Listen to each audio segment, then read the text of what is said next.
Welcome to the Jaguar F-Pace. This is Jaguar's first attempt at an SUV and off-road vehicle. But maybe they came to the party a bit late.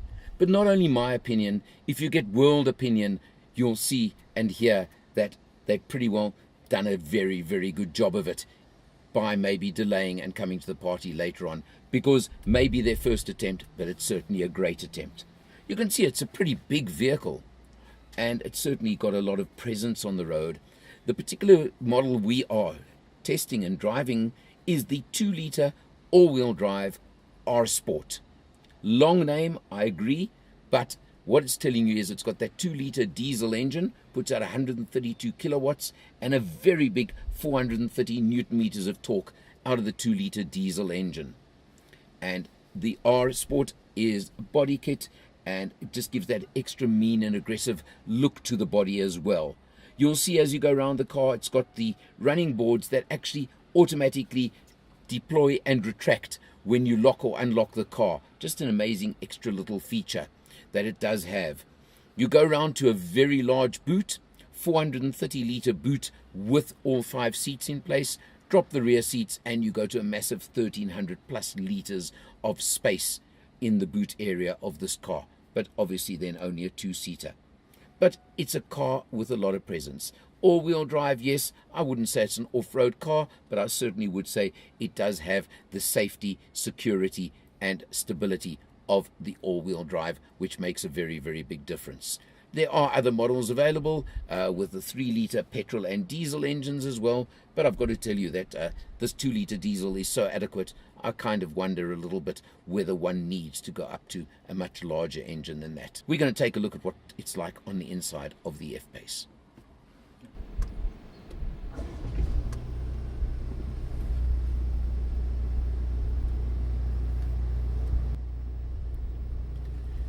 Inside the Jaguar F-Pace, you can see it's a pretty special place. The rising gear knob as you start the engine just tells you this is a Jaguar. It's a feature of Jag, and I think it just makes it something fairly special. There are so many features on this car, being of course a luxury vehicle and being the Jaguar and living up to Jaguar's reputation, that it's going to take a while to show you all of them. You have a look at your main dashboard. You've got your TFT screens over here, which give you a lot of information. You can change them as well, and they do vary as well, but those are various factors. You've of course got your multifunction steering wheel with all your controls for your sound system, for your telephone, and cruise control on the side, and of course nice red colored flappy paddles behind the steering wheel as well. So those are features that I think you would expect on this car. Let's come over to, of course, the infotainment screen, which is something in its own class as well. You can see the size of it. You can see in standard mode the split screen, which is already an interesting factor. You just press this little button, it takes you into various other features and applications that come up on the system, and even more over there. Let's go back to one that I find very interesting, and I'm going to just quickly show you this one over here, which is your fuel efficiency and driving style, they term it, which will give you on any given trip your average fuel consumption, speed, time and distance, and even a driving score on how efficiently you're driving. And you can go to a history button over here, and I'll tell you, if you have a look over here, look at this. This has been my last number of trips, and I even hit a 99% efficiency on one trip. And on a 50-kilometer freeway cruise, I will boast of the fact that I got it down to 5.0 liters per 100 kilometers. I think that in myself was a great little achievement. You just press there, you go to home. Just for example, you press that button over there and it goes straight into navigation. It's as simple as that. You do have voice command applications as well, so they're all over there for you. The F-Pace comes as standard with an 8-speed automatic gearbox, and you simply turn the knob over here and have a look what happens when you go into reverse gear, because this is something pretty special as well. Activate reverse gear, just flick it across over here, and automatically you'll see your camera comes on and your left side mirror literally dips to allow for your parking to occur. And if I turn it back out of reverse gear, you'll see the mirror automatically again goes back up. So you've got that feature over there, amazing standard feature on the car itself, and that reverse camera. Over here, let's take a look quickly, because you've got a couple of little buttons over here that are very, very important. You can see I'm running in standard mode at the moment, multi-mode transmission. You can go on that button, it'll take you into dynamic mode. It shows you over there, and it tells you dynamic mode confirmed. And just in case you're not sure, note how the instrumentation turns red and your rev counter goes red. In other words, it's telling you I've gone into mean mode over here.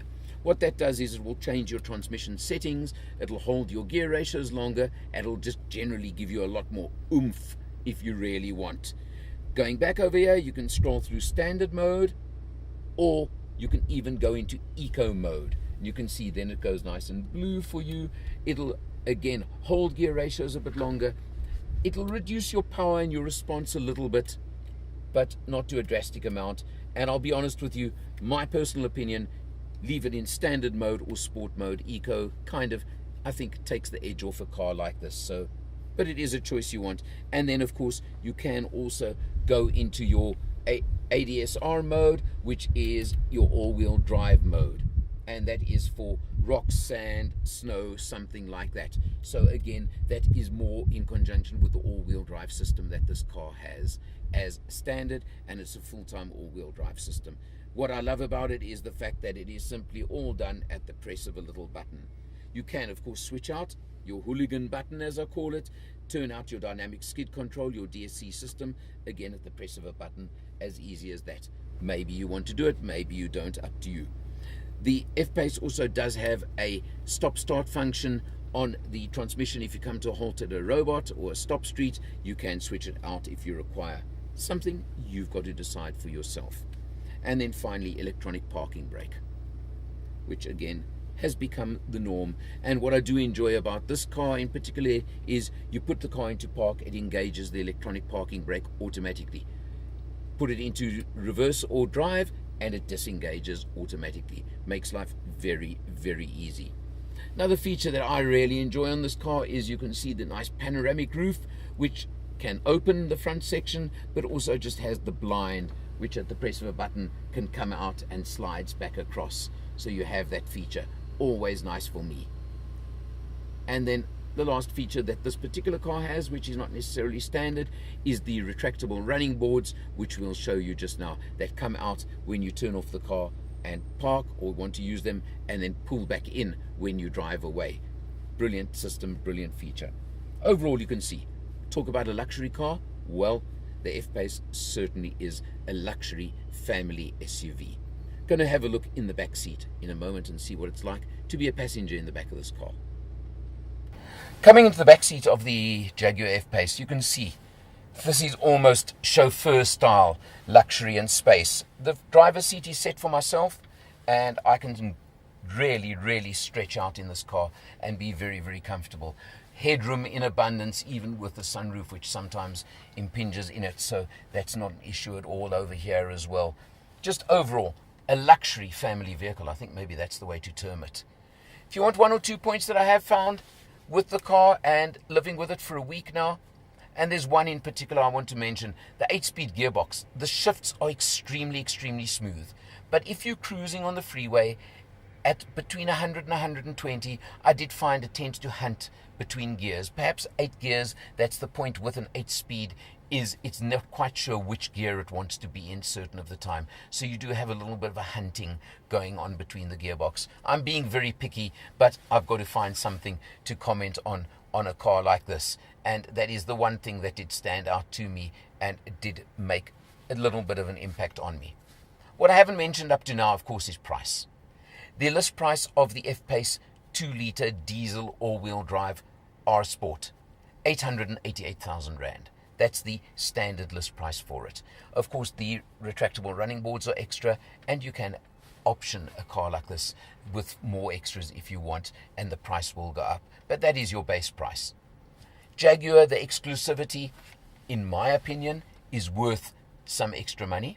So one has to look at the fact of the exclusivity of Jaguar. That is certainly not the large seller as a opposed to some of its opposition. And I'll name the opposition that comes from BMW and Mercedes in particular. You'd be looking at the GLCs, or maybe the bottom of the GLE range, and you'd be looking at X3s on BMW.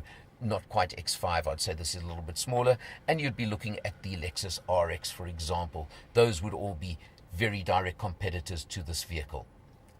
It's certainly a case of you pay your money, you take your choice. I mentioned a moment ago the exclusivity of the Jag certainly would come into it in my book. You've got the amazing and I think very upmarket infotainment system and very complete infotainment system. That again to me is really a feature I would look at when I'm looking to buy. Overall, experience to drive a car like this, luxury living, luxury driving for a week, and I think I'm very privileged to have had a car like the F-Pace on test.